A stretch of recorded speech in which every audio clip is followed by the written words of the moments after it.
Hi there. Welcome to the Sober Circle channel. Enjoy this speaker tape. Internationally, and you can't hardly get a hold of him because he's traveling all the time. The reason I can't say anything about him is because he's ahead of me in the tape line, and he can cut my power off any time. So at this time, I'd like to present our speaker, Franklin W. from Olive Branch, Mississippi.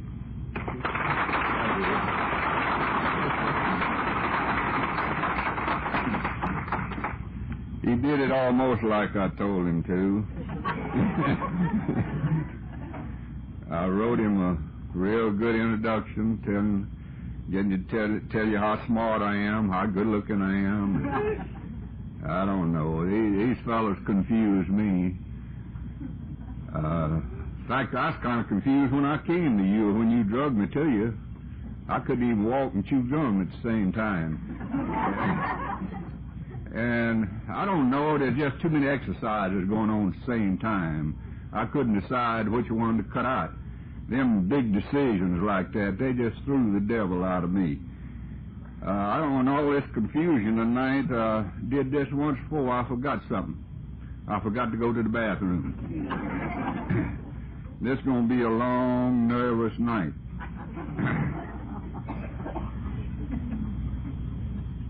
Glad to see all you cats. I think everybody I see is here. And for this I am most grateful. I too have an announcement. In the morning at day sunrise, there's going to be a foot washing. And Buttermilk's going to wash my feet and anoint my head with oil. And I brought a tuning fork here not long ago, and I gave it to Bill Moore, and he's been practicing on it. And while I walk across the pool, Bill is going to hum, "How Great Thou Art."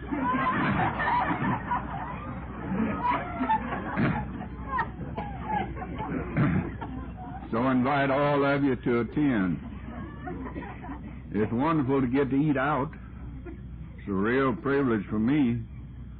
Not much privilege for my wife, because she eats my behind out every night when I come home. Some of them were asking me where I got them red pants and that shirt this morning. Ain't none of your darn business, but since you're so inquisitive, I won them at a humility contest. Buttermilk and I have a humility contest every time we get together. We had one yesterday, and the vote came out tie. That dishonest so-and-so voted for himself. I certainly want to thank Bill and the committee and those responsible for me being here. I never cease to be grateful to be invited to stay or to come. See, being wanted is real important to me. Again, when I was drugged to you people, I was wanted in 2 states and not wanted in 46 others. And now to be wanted is real great, and to be asked to come. We certainly appreciate the red carpet treatment that we've had since we've been here, but I might add that it's no more than we deserve.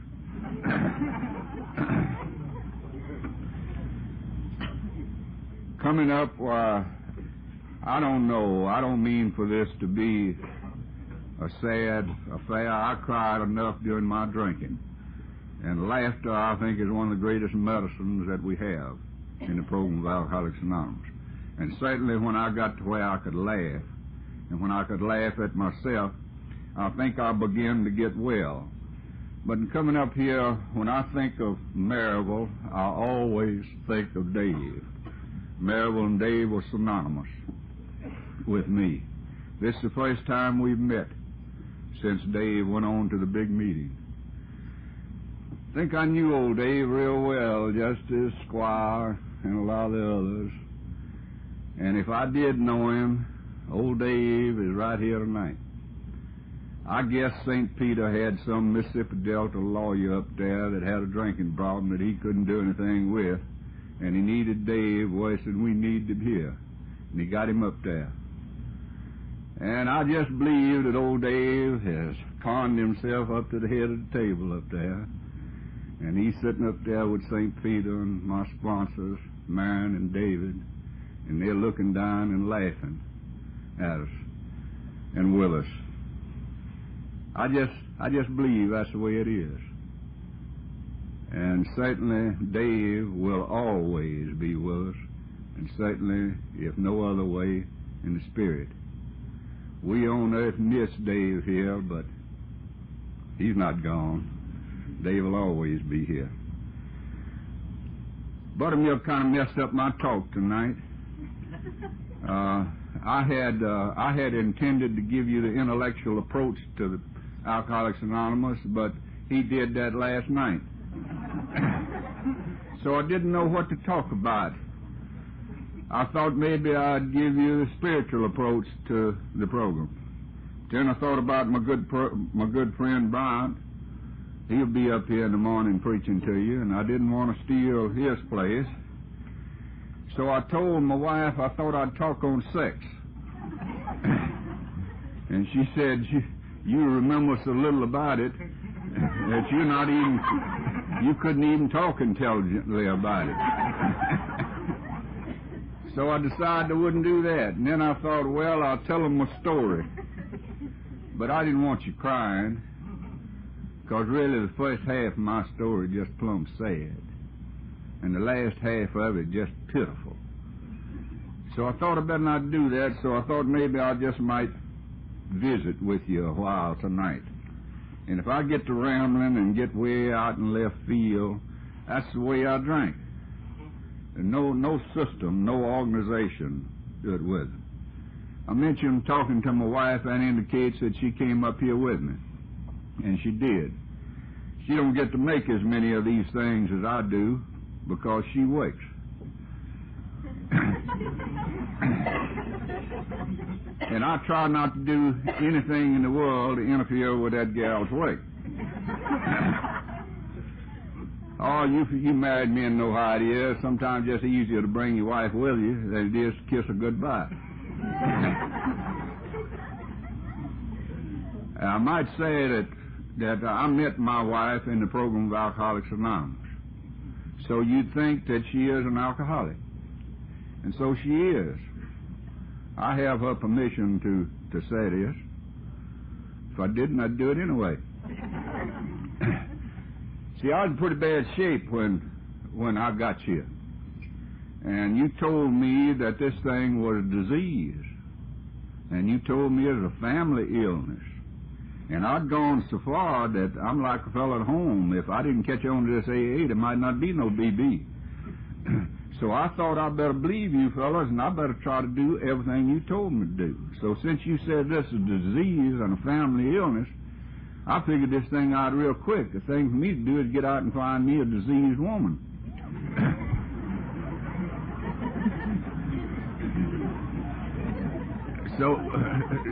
So I found Eloise, and we got wedded.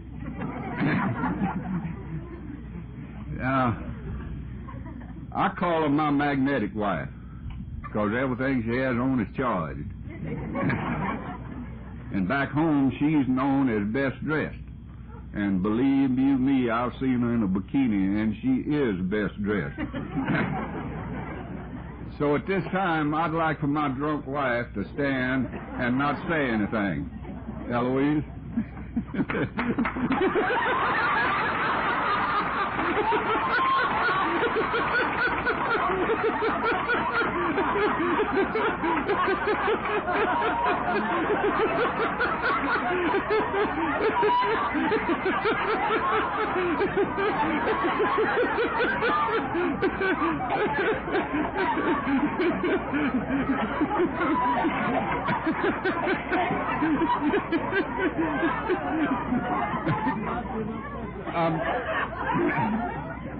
I'm right back where I started.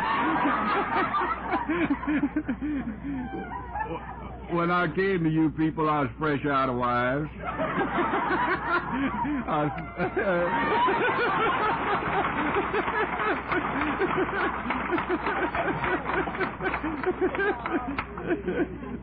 don't have time to listen to the whole speech again, so this is the real one. In fact, I was fresh out of a lot of housekeepers. I just fresh out.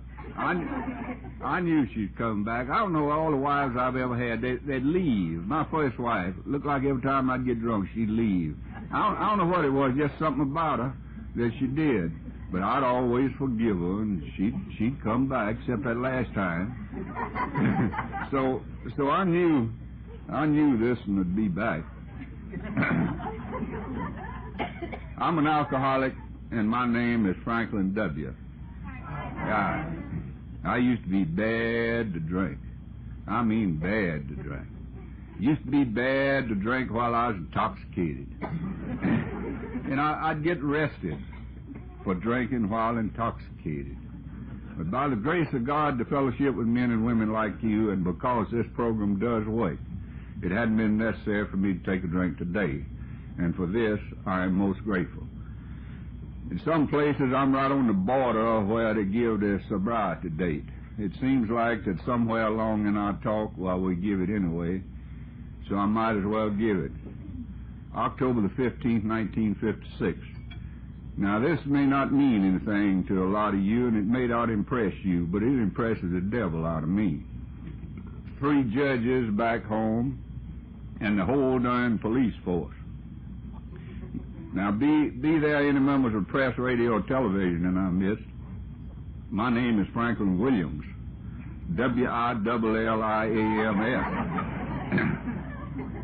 Now, the S on the end of it would indicate that there's more than one of me, but there ain't. And for this, my wife is most grateful. I have a unique distinction in the program of Alcoholics Anonymous of living in one state and attending AA in the other state, and both states claim me. I live at Olive Branch M and attend AA in Memphis T. And Memphis claims, or the state of T claims I'm from the state of M, and the state of M claims I'm from the state of T. Now, this seems to be somewhat story in my life. Back during my drinking, a lot of people wanted me to work for them. Joe wanted me to work for Bill, and Bill wanted me to work for Joe. And Sam wanted me to work for John, John wanted me to work for Sam. It's always been something like that. In our group, it's a rather unique group. It's called the Silk Stocking Group, and you look at me and tell I belong there. Now, I attend other groups, but I attend these strictly to add quality to their midst. My group is the best group in the world, and if you don't think that about your group, I'd strongly recommend that you find you another group and get to be a part of it. Get to be a part of it. Now, in my group, I own my group. And incidentally, I'm glad to see this 30 or 40,000 people turn out here tonight to hear the great spiritual leader from my group, the Quonset group. Now, I gave these fellows over here permission tonight to tape my talk. I cleared this through Buttermilk, and I want to take this back and play it to them so they'll see how many people, or hear how many people came out here to hear me. Now I'm chairman of the screening committee, and we only take alcoholics of 2 kinds. We only take boy alcoholics and girl alcoholics. Now, the girl alcoholics, it's necessary that me as chairman of the screening committee, that I give them a very rigid examination. And I have come to find out that the girl alcoholics have different bottoms from what we boy alcoholics do. Now, the boy alcoholics in my group have come to respect you girls' bottoms. And I might say at my age, that's all in the devil that I can do. I want to welcome any Al-Anons here, and there are many because I know many of you. I want to welcome you Alateens, and any earth people, be there any earth people in our midst. Now, quite frankly, I don't understand you earth people, but you do allow me the privilege of practicing patience and tolerance. But to the Al-Anons, I always say this, and I say it from the bottom of my heart with as much sincerity as I'm capable of mustering. My wife started a few years ago of attending Al-Anon. There's some in this room that know this is true. She works for a rather large corporation in Memphis, and there were a lot of gals with whom she worked would come to her and tell her about their drunk husband. She'd recommend that they go to Al-Anon. They wouldn't go. So with Teresa and some of the others in Memphis, Eloise got in touch with them and had them to come out to this company, and they formed an Al-Anon group, and they'd meet at noon. And from this number, several have gone from this little Al-Anon group out to the Al-Anon groups in the city of Memphis. Some of the husbands have come into the program of Alcoholics Anonymous. And I've heard my wife say many times that she learned more from the program of Al-Anon about letting go and letting God and releasing with love than she ever learned in the program of Alcoholics Anonymous. So my hat is off to you Al-Anons. I mean this. But lest you Al-Anons feel too smugly, you just remember that we darn drunks got you where you are tonight.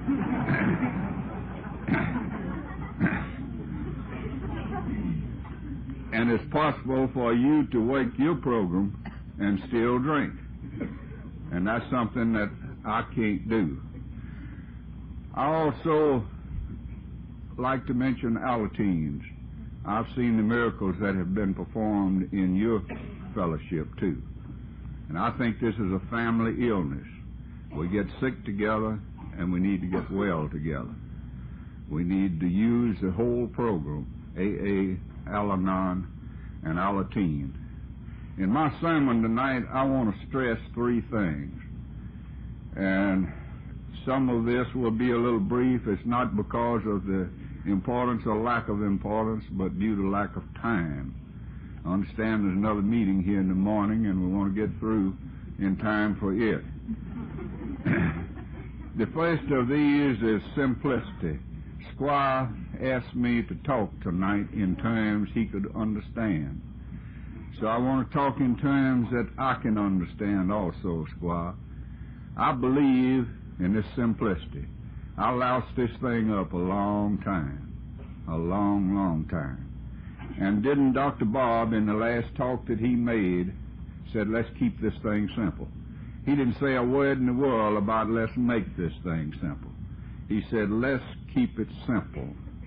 And said all these Freudian complexes may be of great value to the men of science, but of very little value to us. So it took me a long time to get some simple things that I could understand and put these to work in my life and still keep this thing simple. I know none of you will like me, but it wasn't so much as what I read in the book as what I interpreted and what I read between the lines that got me into trouble. And on this simplicity thing, I strongly recommend to the new person that the very first thing they do after they learn some names and get some telephone numbers is to get a book called Alcoholics Anonymous. I wish we had one up here where I could hold it up where some could see it, because there's some people in my area that I don't think have ever seen a book called Alcoholics Anonymous. Now, if you're in the same shape that I was financially when you came, you wasn't able to buy one. Pick out some old bleeding deacon and ask him to loan you one. If you can't get him to loan you one, well, try any other way that you can to get a book. And if this don't succeed, before you get too damn honest, steal you a big book. Because we've got a step in this program, by the time you get on to it, you can make amends for it.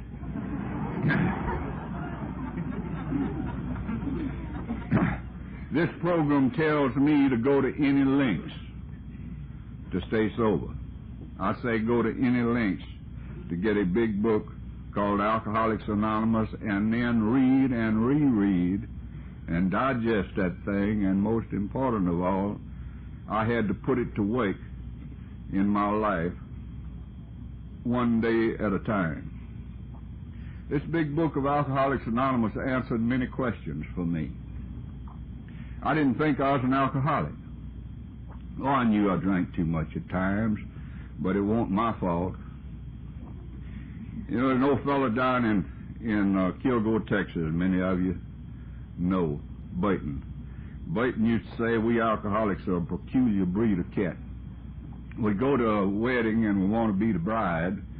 We go to a funeral and we want to be the corpse. We go to table and we're sleepy, and we go to bed and we're hungry.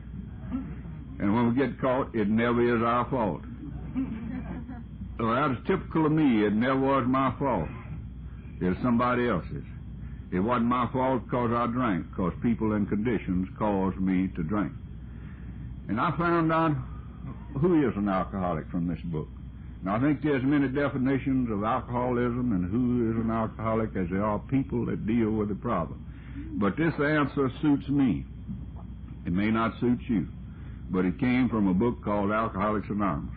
And it said, if while drinking you find you cannot completely stop, or if while drinking you find you cannot determine the amount you drink, then you are probably an alcoholic. Now, isn't that profound? I could identify. I never knew how much I was going to drink. I was going to drink all there was, all I could. I never could quit until it's all gone. I couldn't determine what my action was going to be. I could identify. Now, it goes on further to say, if such is the case, you are suffering from a spiritual illness. See, it tells me what's wrong with me. A spiritual illness, which only a spiritual remedy can conquer. Now, that tells me that there ain't no need in me taking these yellow jackets and these other pills and all this medication, because I never have seen one that on the label says will cure a spiritual illness. I just never have seen it on there. And if I'm going to go by a book called Alcoholics Anonymous, it tells me I have a spiritual illness that only a spiritual remedy will conquer. So there ain't no need in me taking pills. Now, it may be for you, but not for me. So this book tells me who is an alcoholic, and it tells me what's wrong with me, and it tells me what I need to do. It also tells me what I need to read. See, when I came to you, they talked to me about what is in the book, and I didn't know anything about it. And incidentally, I know that none of you will like me, and I only tell you this, that if you run across a cat like me, you'll know how to deal with it. See, they talk about what is in the big book, and I didn't want to get sober. Now, I'm sure all of you crawled in here and said, I'm an alcoholic, and I don't ever want to drink again, and I want some of this that you wonderful people have. I didn't know what you had and wasn't interested in it. I just didn't want to quit drinking. So instead of reading the book, I'd read Zablisky's Power of This and That, where I could talk to my sponsors about that. Yeah, I'm glad to have one of these things. This is a thing called Alcoholics Anonymous, and if you never have read it, I strongly recommend it. Buttermilk says it'll work, and Buttermilk never has lied.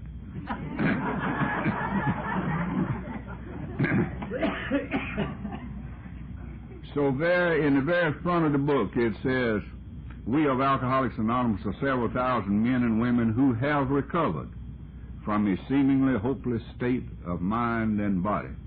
To show others precisely how we have recovered is the real purpose of this program. We trust no further authentication is necessary. That tells me I don't need to read National Beller's Hess nor any other thing.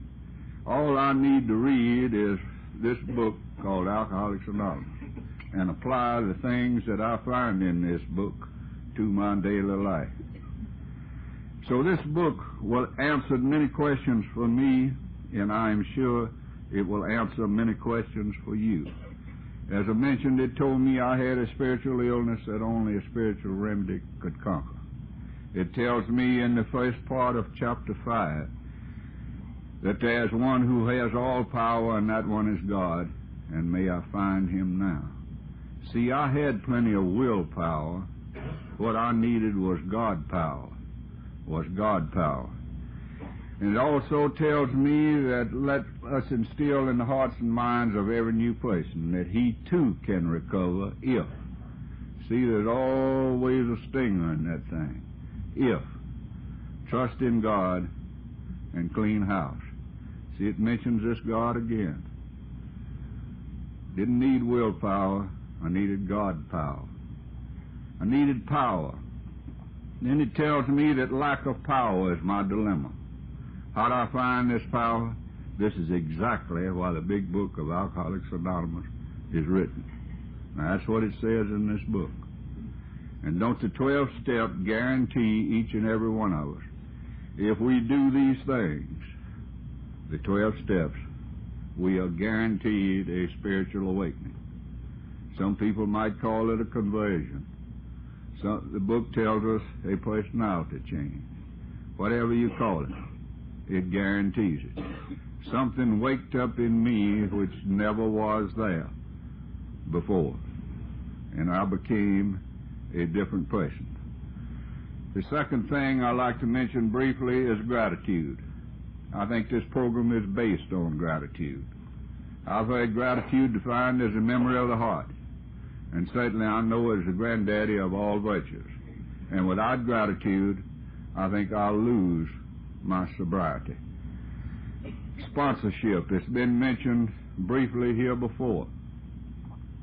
I don't know about in this area, I only know about in my own, but I don't think we have the type of sponsorship there that we had when I came in this program. I don't think I am the type sponsor that my sponsors, Marion and David, were to me. If I went to the wilds of Africa hunting, I'd be foolish not to get me a guide. If I went to some big lake fishing, I'd be foolish not to get me a guide. By the same token, coming into a new way of life that I know absolutely nothing about, I'm foolish not to get me a guide, a sponsor. And I am depriving that would-be sponsor of one of the greatest pleasures or benefits that he or she can derive from this program, that of sponsoring another human being. I am denying them the right to act godlike. Speaking of God, I talk quite a bit about God from here on until daylight. And I don't think there are any group of people anywhere in the world that are more qualified to talk about God than we, the recovered or recovering, whichever you prefer to call it, alcoholics. We who have been lifted from the depths of despair, and we, the living dead, and we who have been given a spiritual release for a spiritual illness, certainly we're qualified to talk about God. I've never seen God, and I don't believe any of you have. But I feel Him every time I'm in your presence. I see Him in your eyes, and I feel Him in your presence. I know where my God is tonight, and I found Him through you people in this program of Alcoholics Anonymous. Certainly I feel that we are qualified as much as any people in the world to talk about God. If I had to use 6 words to sum up this program, I think I could do it this way: find God or trust God, clean house, and help others. And where did I get this? I got this from a book called Alcoholics Anonymous. In the 11th chapter, the last few sentences, which are as beautiful a series of sentences and words that I have ever heard. Abandon yourself to God as you understand God. Admit your faults to Him and to your fellows. Clear away the wreckage of your past. Give freely of what you have found and join us. And we shall be with you in the fellowship of the Spirit. And surely you will meet some of us as you trudge your road to happy destiny. Find God, clean house, and help others. See, lack of power was my problem. Lack of power. I had plenty of willpower, but I didn't have God power. I had to find out what is alcoholism. And the book tells me, in fact, I had to find out first why I drank. Now, maybe none of you did, but I wanted to know why I drank. I used to tell people I drank because I liked the taste of alcohol.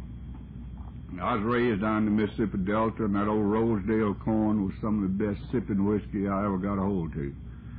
And I never did mix whiskey with anything. I'm like old Charlie, a good friend of mine, Buttermilk. I'd take this whiskey and wallow it around in my mouth, and my the saliva would mix this, and this is the first mixed cocktail I ever drank. But I just never did mix anything with that whiskey, and I did. I cultivated the taste of alcohol, and I really loved that old corn whiskey. But you know, I love the taste of Coca-Cola, but I didn't drink near as much Coca-Cola as I did alcohol. And the book told me why. In fact, the little doctor, Dr. Silkworth, that loved drunks, and the doctor's opinion said men and women drink essentially because they like the effects of alcohol. So I drank whiskey because I liked the effects of it. I didn't drink as much Coca-Cola as whiskey because I didn't get the same effects. So there again, it gave me answers that I did not have. He also gave us what alcoholism is, a mental obsession coupled with a physical allergy. And I'm talking to you, Squire, something that me and you, I think, can understand. I had to get something simple that I could understand. I wanted to know what this mental obsession was. And the book says that we are all possessed of an obsession that someday, some way, we're going to find a way to drink successfully again. Now, I could identify with this because this is the reason that I used to drink olive oil before I drank, or I drank milk before I drank, or I'd eat a lot of popcorn before I drank because they told me if I ate a lot of popcorn, it'd absorb the alcohol and I wouldn't get drunk. But, you know, I never could get the right amount of popcorn. Something always happened. And I'd say it ain't going to be this way next time. And I'd try another way. Now, this is not the reason me and Buttermilk got off on wine. That is for financial reasons. And I just want to tell you, if you never did get on wine, you missed something. You're in a different world in wine. We got an old gal at Memphis says that if you drank wine, you need not worry about a spiritual awakening.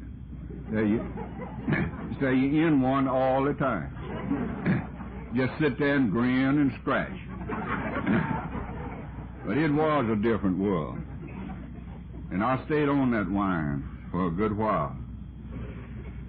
But I had to think back and get me something I could understand about this mental obsession. And I thought back to when I was in college, and I tell you this, let you know I'm educated. And my wife says I'm educated way above my intelligence. But we had a great big old boy in school down there from Sullivan's Hollow. Now, maybe you don't know where Sullivan's Hollow is. That's a section of South Mississippi that's rough. A lot of revenue men have been there and none have returned. They got their own code of ethics. And those Sullivans are tough, and when one of them don't live up to the code of ethics, they run that Sullivan out. Well, old Red McGinnis's mother was a Sullivan, and he was tough. And he's like this umpire that said, it ain't nothing till I call it. It ain't no ball, it ain't no strike, it ain't nothing till I call it. Well, it wasn't nothing till Red McGinnis called it. And I made the mistake one day, almost fatal mistake, of smarting off to Red McGinnis. And the boys and girls whom I was with started to laugh, and I turned around and started laughing with them. And next thing I knew, I was getting up off the floor. Red McGinnis done knocked me down. Every time I'd start to get up, Red McGinnis knocked me back down. And I never laid a hand on him, and he darn near killed me. Now, that was over 40 years ago. And tonight I have absolutely no mental obsession whatever that I could say anything smart to Red McGinnis and get by with. I completely, unconditionally surrendered to Red McGinnis. But you know it won't that way with alcohol. He'd knock me down and I'd get back up. And I'd say it ain't going to be that way next time. And then the next time it wasn't that way. It was worse. But you ain't going to do it again. And you know it wasn't until I had a Red McGinnis surrender to alcohol that I had any success. I tell you men they need to get a Red McGinnis surrender. They don't know what I'm talking about. I think me and Squire know, I better always know, a Red McGinnis surrender. Now, I want to know what this physical allergy was. And the book had told me that if while drinking you find you cannot completely stop, and that part of it, I could identify with that, but I wanted something I could really understand. And I went around to a lot of meetings, and I went to a lot of conferences trying to get some answers. And the old boy that many of you know up here in Luray, Virginia, old Julian, y'all had him up here a few years ago. He gave me the best answer I ever heard. He said the way they explained it to him, they took a bunch of alcoholics and a bunch of non-alcoholics, gave them the same amount of alcohol, tapped their bloodstream and found it in the alcoholic. He had a higher percentage of alcohol than the non-alcoholic. And said they couldn't tell him exactly how that happened, but said the way he understood it, said there must have been something wrong with his plumbing. Said that whiskey'd get in and go the wrong way, and said the way he figured it out, why his strainer was busted.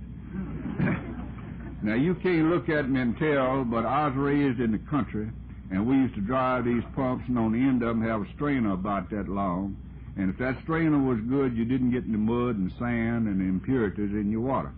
So I can understand the strainer. Now, in my group back home, we had a fellow that used to always talk about the capillaries. And he said the reason I couldn't drink because there's something wrong with my capillaries. And I couldn't understand this. I'd go to my sponsor, David, and I'd say, what about these capillaries, David? He'd say, read the big book. I'd go back and read the big book and come back, and I'd say, David, I can't find nothing about the capillaries. He'd say, read the damn big book.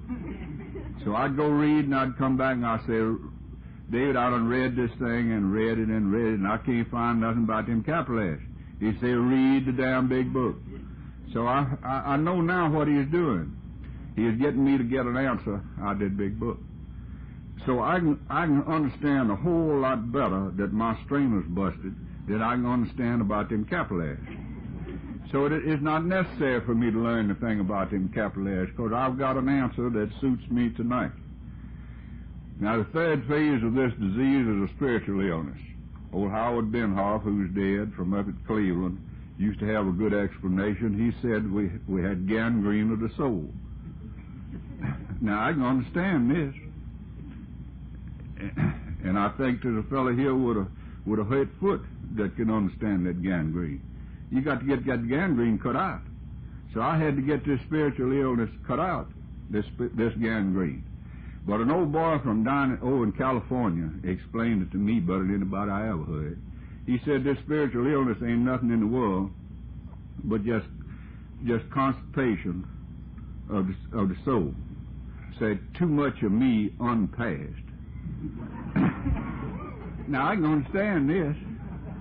See, I had too much self-pity, too many resentments, too much intolerance, all these character defects.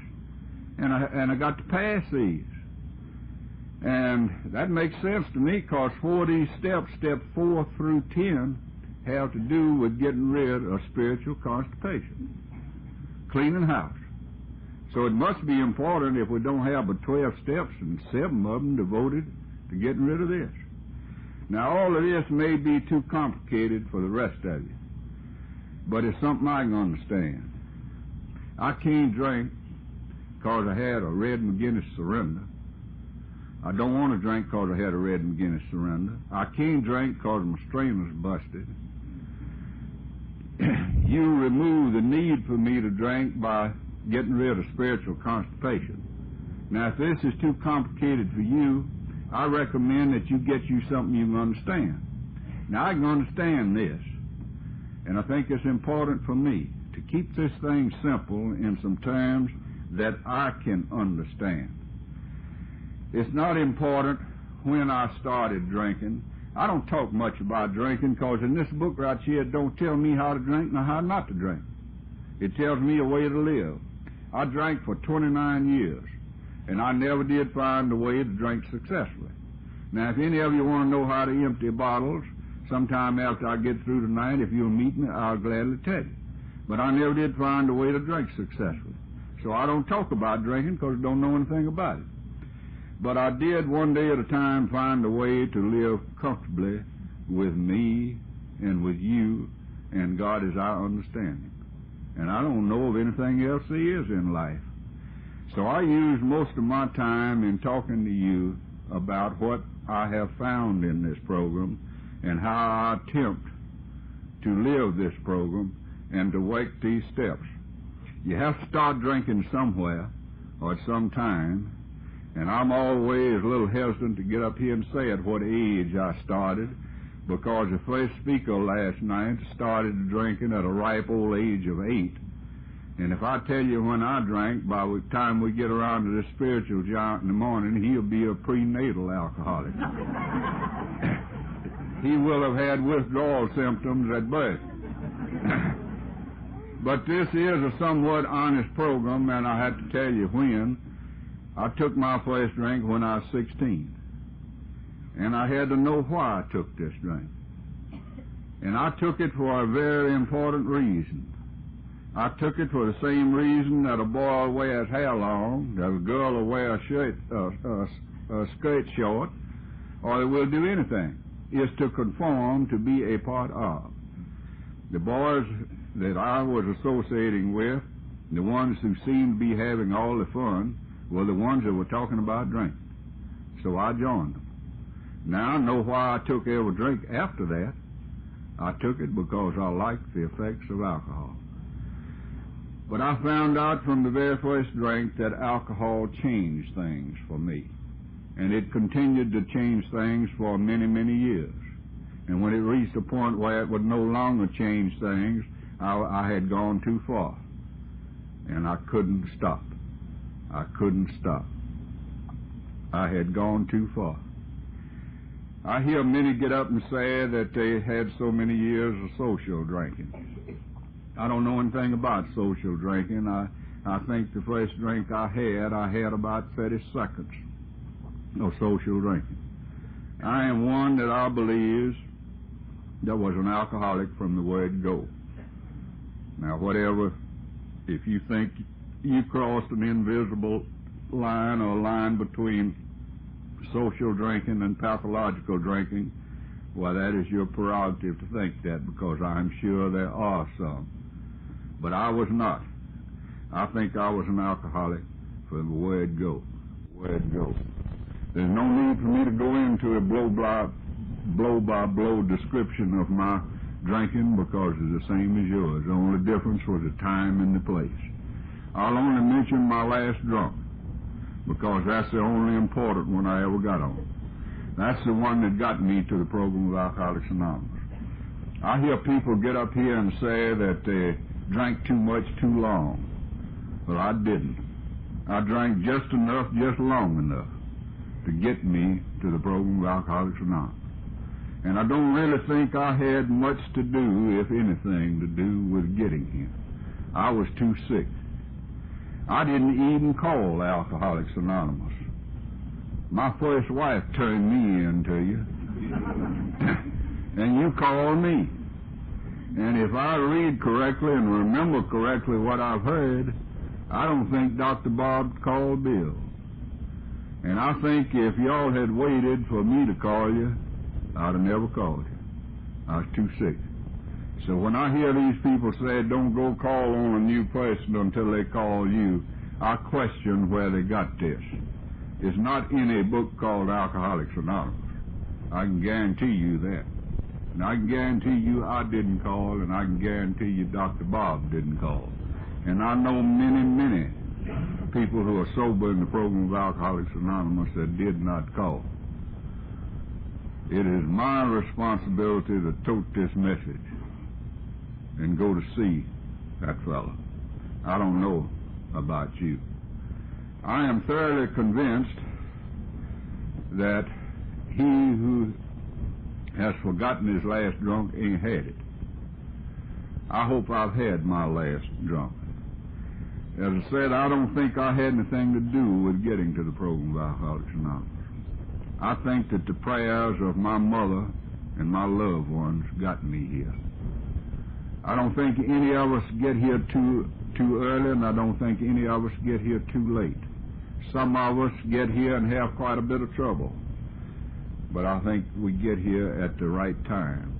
I think it takes what it takes for each and every one of us. And I can truthfully say tonight that I am not sorry for the many things that I did and the many people I hurt, because I've been able to forgive myself. I've asked God to forgive me, and I've asked as many of those as has been possible to forgive me.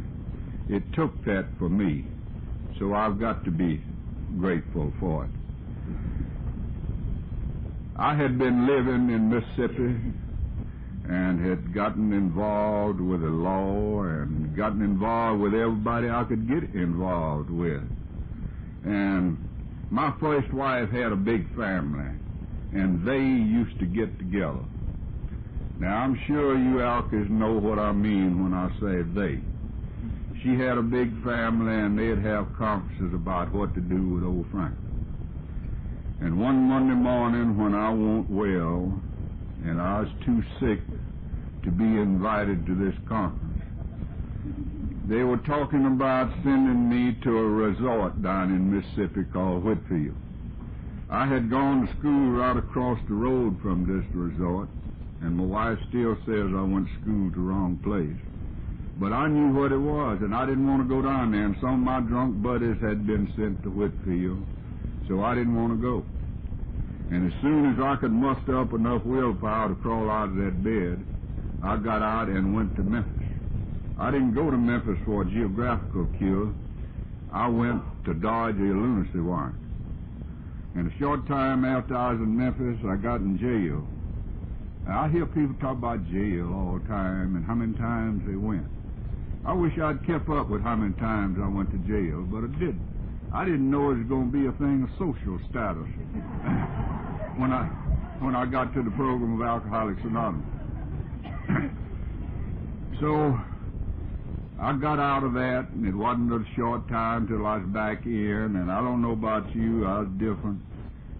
They didn't just always arrest me for drinking while intoxicated. There's a lot of times it was drinking and this is one of those times it was drinking and I had, right after coming to Memphis, I'd conned my wife into coming up there, and she just had all she could stand then, and so she left. And before she left, she called a friend who had a friend that was in the program of Alcoholics Anonymous. So I said my first wife is the one that turned me in to you people. So this man, Marion Hill, he's dead now, I can call his name, called me, and he had David Gates, who's dead, and David was there. Now, why did I come to the program of Alcoholics Anonymous? I think this is important. I came because to get out of trouble, get my tail out the crack. I came because I'd run out of people. I didn't have a sponsor. Now, I don't mean a sponsor like we talk about in the program of Alcoholics Anonymous. I mean a financial sponsor. There just wasn't nobody that would let me have anything. I'd meet some of my ex-friends on the street and say, Joe, how about a couple of dollars? He said, there's old Bill across the street over there, and he'd light out. They just wouldn't talk to me. And then this is a suggested program. A judge suggested that I come to the program of Alcoholics Anonymous. Now, he gave me an alternate plan. He said I could go to the penal farm or come to the program of Alcoholics Anonymous. I weighed the situation very carefully, and I came to the decision I had more to offer the program of Alcoholics Anonymous than I did the penal farm. So that is one of the reasons I graced you with my presence. Now, another reason, and this is probably not in the order of importance, but my first wife had left me, and I knew she couldn't live without me. So I was trying to get her back. Now, I might say that all of these things materialized in the program of Alcoholics Anonymous except getting my first wife back. I didn't get her back, but I got me another wife in this program. So if you're having marital problems and are worried about losing your mate, don't worry about it. You can get you another one in the program of Alcoholics Anonymous. And if you're a man and worried about losing your wife and can't get one, hell, I'll give you Eloise. This is a program of sharing. So this is why I came. So I went to the program of Alcoholics Anonymous just enough to let certain people know that I was coming. See, I went working people, and this thing don't work that way. I wasn't working the program. So the inevitable happened. I got drunk. And I don't know how long I stayed drunk nor how much I drank. But the same thing happened that always happened. I drank just as much as I could, just as long as I could, and I reached the point where alcohol would no longer do anything for me. It would no longer change things. I couldn't get drunk and I couldn't get sober. Now, I'd thought of suicide many times, and I've never known of an alcoholic that hadn't thought of suicide. Though many of us do it, I know why I didn't, because I didn't want to hurt me. I'd try these things, and my wife would come in just in time to save me. And then I'd try these things, and if she didn't come in, I'd wait on her. Yep. All I wanted to do was say, "You poor dear," and then I had her. But on this particular night, I can understand now why a man or a woman will reach a point of desperation where they feel that they can go no further. Because I reached that point, and I thought the only decent thing left was for me to take my life. I was living in a little garage apartment as greatest of friends. I was eating as greatest of friends. I was stealing to get my wine, anything that I could drink. So I had borrowed a car, and I'd stolen a piece of plastic hose. See, I didn't want to hurt me. I was going to do it the easy way. So I went in this room to write the suicide note. And I don't know about you when you're drinking, but I just loved to cry when I was drinking. I'd turn on that old graphophone with some of this hillbilly music and just cry gallons and gallons. And I had one record, Sonny Boy, Al Jolson's Sonny Boy. And I don't know how much I cried to that thing, but I'd cry so much that the record would get warped. And I'd have to steal another record, but I just loved it. It's the best crying music I ever listened to. And I got to writing this note and tell my wife how much she meant to me, but I had gone as far as I could, and didn't seem to be anything that I could do, and I just gonna leave and she could have everything. I had it on, except that jug by the side of the bed, and I'd cry, and the end of the paper got wet, and I had to write on there, "See page 2." And so I wrote some more and cried some more. And when I just gave out of crying, I went out to the car, and I started the engine. And a peculiar thing happened. I got thirsty. And I got thinking about that little spider that's left in the room, and what a shame to leave this cruel world and leave that drink behind. So I went back to polish off that last drink, and something happened. I passed out. Sometime in the wee hours of the morning of October the 15th, 1956, I waked up. Now hear this, I waked up. We alcoholics know what it is to come to. See, I wasn't a 5 o'clock drinker. I wanted to drink every hour I was awake. And when I could get it, by any means that I could get it, I kept a jug by the side of the bed, and when I'd come to, I'd reach down and get that which had slipped me back in the arms of Morpheus. Because, see, the last number of years I drank for oblivion.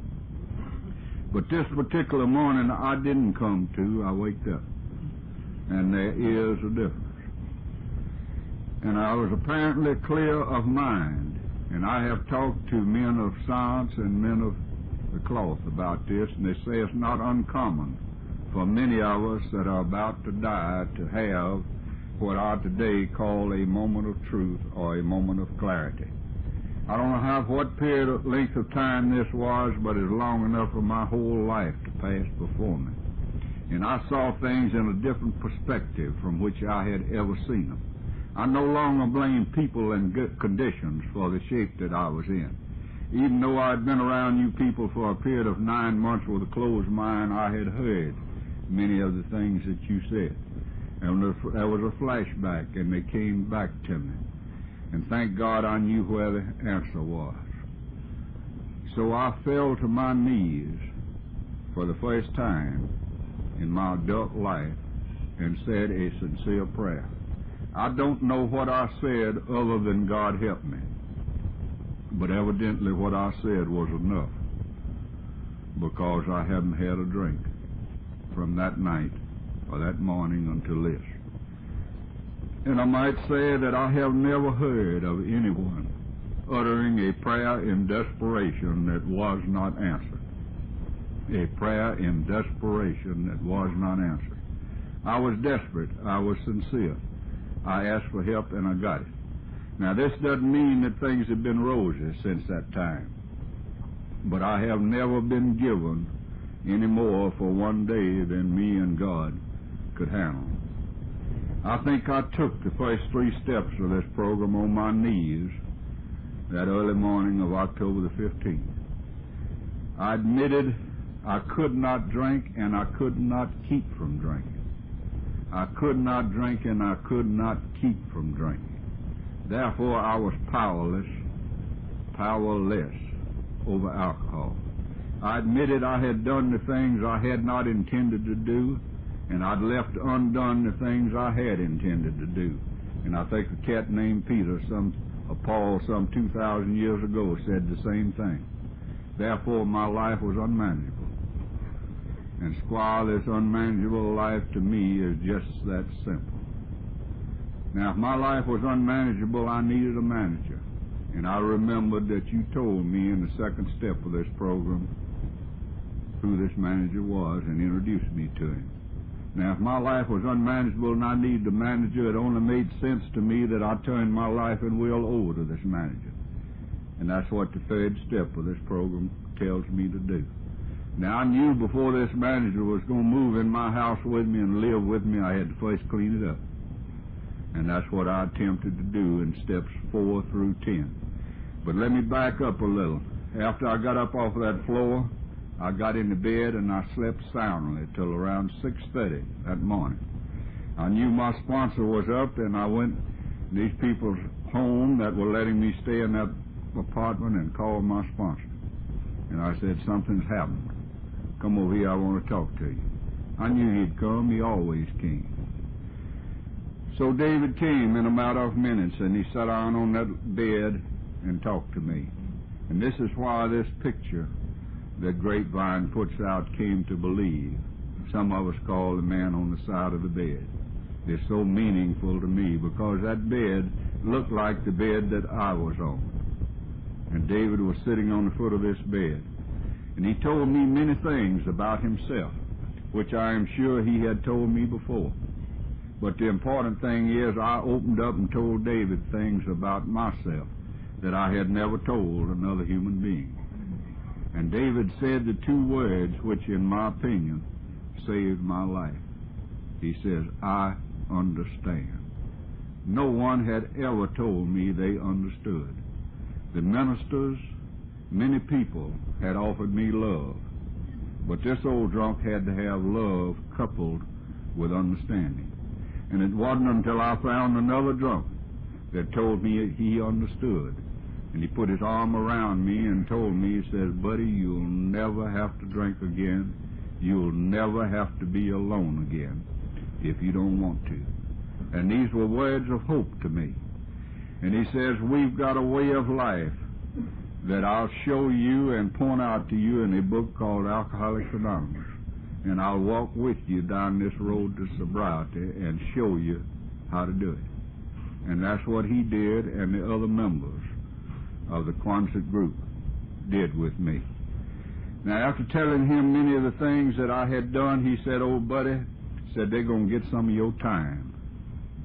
And said, there's nothing for you to do but turn this over to God and tell him that the only thing you're going to do is report for duty every morning, and for him to show you what to do and give you the strength and the courage to do it. And 2 days after that, the police captured me, and they took me down to the county jail. And they accused me of a lot of things. Some of them I knew I'd done, some I didn't know. And I stayed there for quite a while.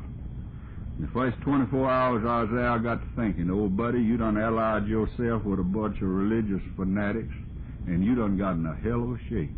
Look where you are. You never did get in this shape when you was running things yourself. You better take things over and manage your own life, and not let them damn crazy folks manage your life. And I didn't know where this came from then, but I know now. And I hit my knees, and I said, God, I don't know anything about you, but David's been telling me about you, and he told me to tell you that I was reporting for duty. And here I am, and whatever I'm supposed to do, you show me, and give me the strength and the courage to do it. Well, in due time, they sent me to the penal farm. It's real important to feel a part of. I felt a part of that place. And I got busy out there and organized the AA group. For the first time in my life, I did it to try to help me and not to get brownie points. And I tried to sober up every drunk that came to the penal farm. And that was good for me because it kept me busy. And it got me to doing the things that I was supposed to do. David had come out there and he'd helped me with the 4th step and showed me in the book what I was supposed to do. So I went on down and took these steps in the order that they are in the book. I think we learned to count by saying 1, 2, 3. I think we would do the steps the order that they're in the book. One unfolds into the other.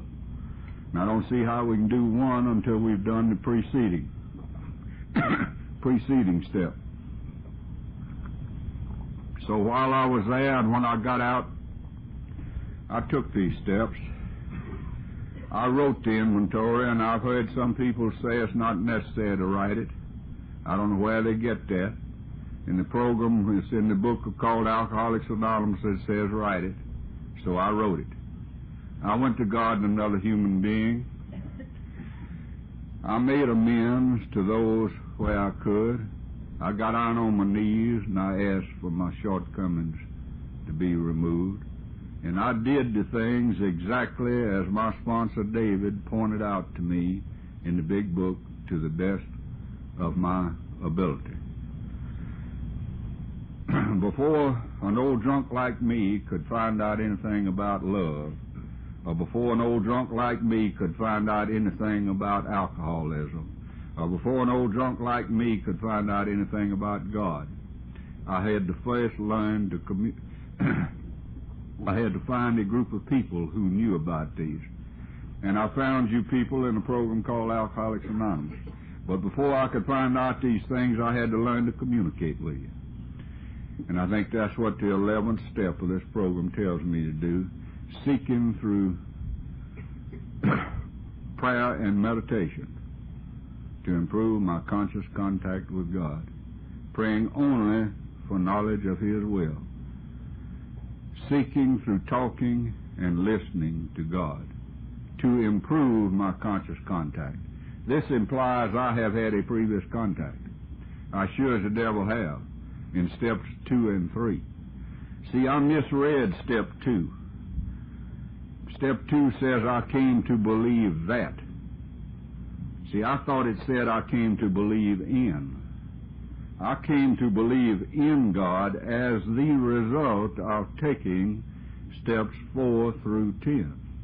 I came to believe that God could restore me to sanity by what David told me.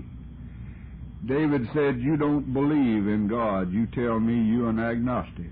I said, yeah, you know how it is, David, us intellectuals. And there are 2 real intellectuals in this room tonight, me and Buttermilk. Us intellectuals don't believe all that stuff. I'm an agnostic. He said, that's all right.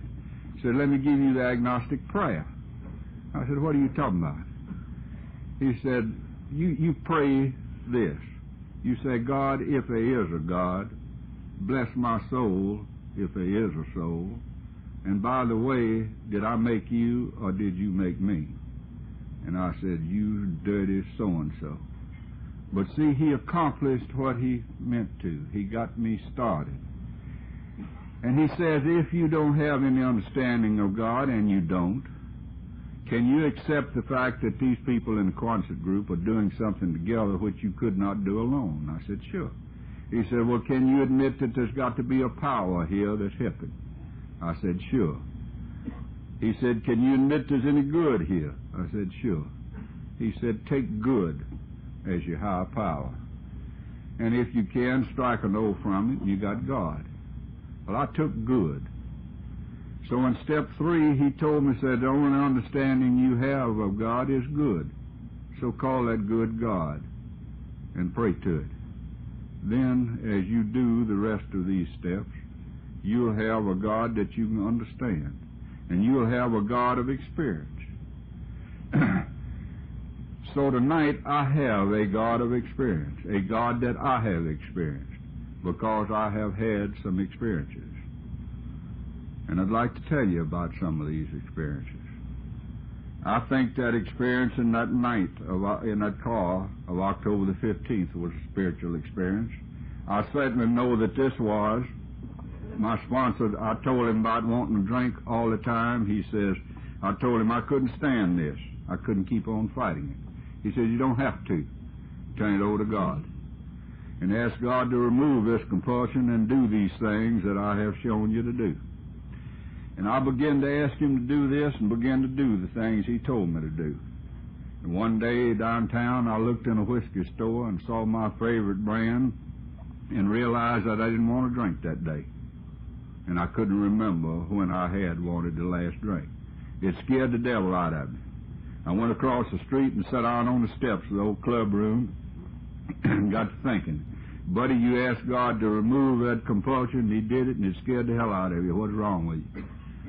I knew right then that the concert group didn't remove that compulsion. I knew it had to come from a power greater than me that now I had some understanding of and could call God.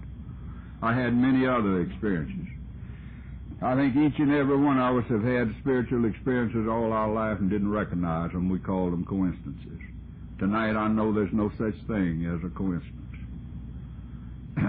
When I came to believe that all these spiritual experiences that I referred to came from God and I could recognize it, as a friend of mine over in North Carolina and a friend of Bivens over in North Carolina, when I recognize and utilize the power of Almighty God, when I recognized where these things came from, to me that was a spiritual awakening or a spiritual experience.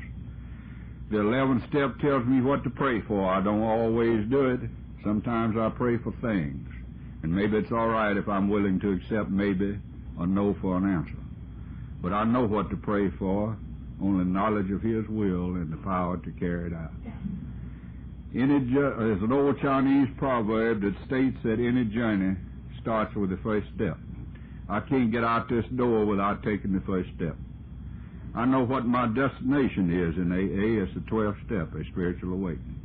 And how do I know this? From a book called Alcoholics Anonymous that says that the real purpose of this program is to prepare me to be of maximum service to God and the people about me. And how am I not going to be of maximum service to God and the people about me if it isn't toting this message and practicing these principles? Toting this message and practicing these principles. Practicing what principles? The principles I learned in the first 11 steps of this program. The first of which was honesty, self-honesty. And I think they all boil down to love and charity. And what is charity? It's simply a synonym for love. I've heard charity defined as gratitude in action. Practice love in all of my affairs. Now, that don't mean just at the office or just at an AA meeting once a night. First place the book tells me is take this program home. Practice love in all of my affairs. And as a friend of mine over in Alabama used to say, if you can't practice love in all of your affairs, you better cut out them affairs. Practice love in all of my affairs. And didn't Jesus tell his disciples some 2,000 years ago that this is the greatest commandment? Love thy God with all thy heart and love thy neighbor as thyself. I think he is talking AA back then. Practice love in all of my affairs. The disciples asked, Peter or Paul, one of the disciples, asked Jesus one night, Master, what shall I do? And he says, love me and tend my sheep. And he asked him over the third time, and Jesus said the same thing each time. And I think that just maybe that the God of my understanding tonight is saying to me to love me and tend his sheep. Tote this message and practice love in all of my affairs. And in so doing this, maybe I get to know the shepherd just a little bit better. How long do I have this thing which I have tonight? The big book tells me plainly. I only have a 24-hour reprieve, a daily reprieve, contingent on the maintenance of my spiritual condition. And how am I not going to best maintain my spiritual condition if it isn't toting this message and practicing these principles? How did I get this thing? Did I deserve it? No, and thank God we don't have to earn it. None of us deserve it. It's purely and simply with the grace of God, an unwarranted gift from God. So I think I can best tell you how I got this thing by going back to this little Jewish carpenter again some 2,000 years ago. He told his disciples to ask and ye shall receive, seek and ye shall find, and knock and the door shall be opened unto you. I asked and I received a spiritual release from a spiritual illness. I sought, and knowing not what I sought, I found you people. People who cared and people who understood. I knocked and I used willingness as a key. And I stepped through the archway and I found you people. And in finding you people, I found love. In finding love, I found God. Peace and happiness and serenity slipped in the back door. I think I could use one word in closing to sum up this whole ball of wax. L-O-V-E, love. And I think this has to be a three-way love. I have to love you, I have to love myself, and I have to love my God as I understand him. And tonight I know that my God loves me and I love him. And I know that I love you and my God loves you and me. And I just like to think that maybe tonight, I loved football and I tried to play football. I just like to think that maybe my God, as I understand him, is saying unto me, Franklin, I'm getting up a football team and I want you to be the quarterback. Now I'm going to give you a lot of help in the backfield that you need. And there are people that you have learned in the program of Alcoholics Anonymous, and you lost them. And I'm going to give them back to you in the reverse order in which you lost them. I'm going to give you hope, faith, and charity. Now in the line, you're going to need a lot of help. And if you will use these men, they'll block out resentment, self-pity, intolerance, impatience, and all of the stumbling blocks that have been in your way for 45 years. At the two ends, I'm going to give you honesty and humility. At the two tackles, I'm going to give you patience and tolerance. At the two guards, I'm going to give you unselfishness and gratitude. And at center, I'm going to give you willingness. Now, it'll be necessary that you use willingness on every play. Now, this game is going to last a lifetime. It's going to be long. There'll be no timeouts. I'm not only your coach, but I'm the sole official. Any decisions I make will be final. So I'm going to have to give you some ground rules. And these ground rules are the 12 commandments. And you have come to understand these 12 commandments by applying the 10 commandments by applying the 12 steps of your program to your daily life. Now, the goalpost are the gates of heaven. The ball is your eternal soul. Now get in there and play ball. Ladies and gentlemen, I need each and every one of you in my search for truth in this game of life. And I thank God for the program of Alcoholics Anonymous. And I thank the program of Alcoholics Anonymous for my God. Because it was my manager God that directed me to you people. And it was you people who introduced me and taught me of my manager God that I know tonight. And may the God of my understanding and the God of your understanding keep each and every one of you sober for so long as he may wish. And when he does, he'll do it one day at a time. I love every one of you, and God bless you. Thank you.